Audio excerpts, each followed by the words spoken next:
Olá! Hoje o papo é sobre um assunto-chave para quem está na batalha do Enem e dos vestibulares: orientação e localização na Terra. Como a gente se acha nesse mundão? A gente pegou material aqui sobre o sistema de referência da Terra e, bom, nossa missão é simplificar esses conceitos geográficos que são essenciais, né?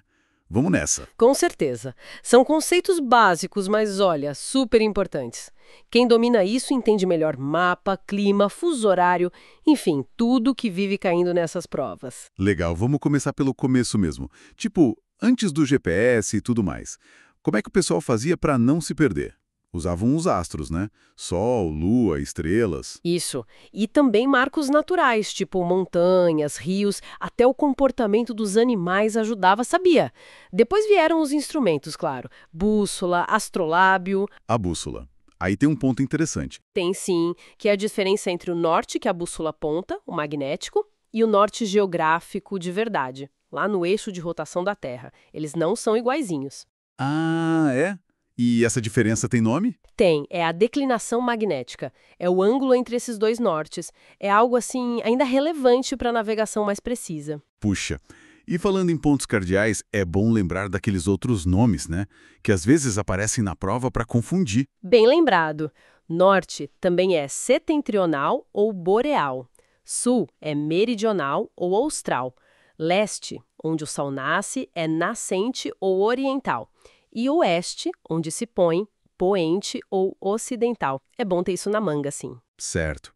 Agora, vamos para as coordenadas geográficas. Aquelas linhas imaginárias no globo. E isso, que formam tipo um endereço para qualquer lugarzinho na Terra. Temos primeiro os paralelos, que são as linhas horizontais paralelas à linha do Equador, que é o 0 grau. Aí vai até 90 graus para o norte e 90 para o sul. Isso define a latitude, certo? Perfeito. E os paralelos têm tamanhos diferentes, né? Vão diminuindo para os polos. E olha que importante, os principais paralelos, como os trópicos e os círculos polares, ajudam a marcar as grandes zonas climáticas da Terra. Boa! E as outras linhas, as verticais? São os meridianos. Vão de um polo a outro. O mais famoso é o meridiano de Greenwich, lá na Inglaterra, que é o marco 0 grau. Ah, o de Greenwich. Exato. A partir dele, a gente conta 180 graus para leste, o hemisfério oriental, e 180 graus para oeste, o hemisfério ocidental. Os meridianos definem a longitude. E a longitude está ligada ao tempo, né? Aos fusos horários. Diretamente. A longitude é a base para a gente organizar os fusos horários no mundo todo. Entender essa relação longitude-hora é fundamental. Falando em tempo e terra, os movimentos dela, rotação e translação. É sempre bom revisar isso. A rotação é É o giro da Terra em torno dela mesma, do próprio eixo, dura mais ou menos 24 horas e é o que causa a sucessão dos dias e das noites. Bem direto, né? sim, e a translação. É a volta que a Terra dá ao redor do Sol. Demora uns 365 dias e algumas horas, por isso o ano bissexto, né? E é a translação, junto com a inclinação do eixo da Terra, que provoca as estações do ano. Ah, então é a translação que explica o verão e o inverno.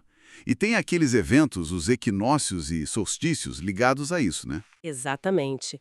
Os equinócios marcam o início do outono e da primavera, quando o dia e a noite têm durações bem parecidas.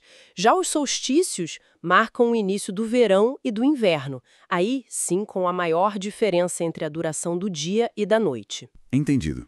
Voltando para os fusos horários, então. Como funciona essa divisão na prática, se a longitude define? A lógica básica é pegar os 360 graus da circunferência da Terra e dividir pelas 24 horas do dia.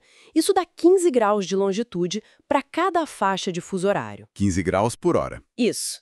E como o Brasil é um país gigante de leste a oeste, a gente acaba tendo mais de um fuso. Oficialmente, são 4 fusos horários, todos atrasados em relação à hora de Greenwich, o GMT. 4. Quais são eles? Olha, o primeiro fuso, lá nas ilhas oceânicas, como Fernando de Noronha, está a menos 2 horas do GMT. É 1 hora a mais que Brasília. Certo, o mais adiantado do Brasil. Isso. Depois vem o fuso principal, menos 3 horas GMT. É o horário oficial de Brasília, que pega a maior parte do país. Toda a costa, sudeste, sul, nordeste e parte do norte e centro-oeste. O horário que a maioria usa, então. Exato. Aí, mais para oeste, tem o fuso de -4 horas GMT. Pega estados como Mato Grosso do Sul, Rondônia, Roraima e a maior parte do Amazonas. É 1 hora menos que Brasília. Ok. E por último, bem lá no oeste, tem o fuso de -5 horas GMT, que cobre o Acre e um pedacinho do Amazonas. São 2 horas a menos que Brasília. É importante saber isso para calcular a diferença de hora em viagem, ligação, prova. Super importante mesmo. E para complicar só um pouquinho, ainda existe diferença entre hora solar, hora legal e hora oficial. Existe sim. É bom entender para não confundir. A hora solar é, digamos, a hora verdadeira, baseada na posição do Sol naquele ponto exato. Varia continuamente com a longitude. A hora legal já é a hora padronizada para todo um fuso horário, definida por lei. É para organizar as coisas, né? Senão cada cidade teria uma hora diferente. Claro. E a hora oficial é a hora legal que o governo determina que vale para o país ou para partes dele. É aqui que entrava, por exemplo, o antigo horário de verão, quando existia. Era uma alteração na hora oficial por um período. Ah, entendi a diferença. Bom, então, recapitulando. Falamos das formas de se orientar, desde as antigas até a bússola, desvendamos as coordenadas, latitude com paralelos, longitude com meridianos, E ligamos os movimentos da Terra, rotação com dia e noite e translação com ano e estações. e organizamos os fusos horários com foco especial nos 4 fusos brasileiros e na diferença entre hora solar, legal e oficial. Ufa! Acho que deu para cobrir bem o essencial, né? Deu sim. E fica aí uma reflexão, né? Pensar como essa busca por saber onde estamos e como medir o tempo evoluiu, desde olhar para as estrelas até ter esses relógios sincronizados no mundo todo. Isso não só abriu caminho para explorar o planeta, mas hoje é tipo a base da nossa logística, da comunicação global, da sociedade conectada que a gente vive. O que seria da gente sem essa precisão toda? Ótima provocação para a gente pensar. Nossa análise fica por aqui hoje. Valeu e até a próxima.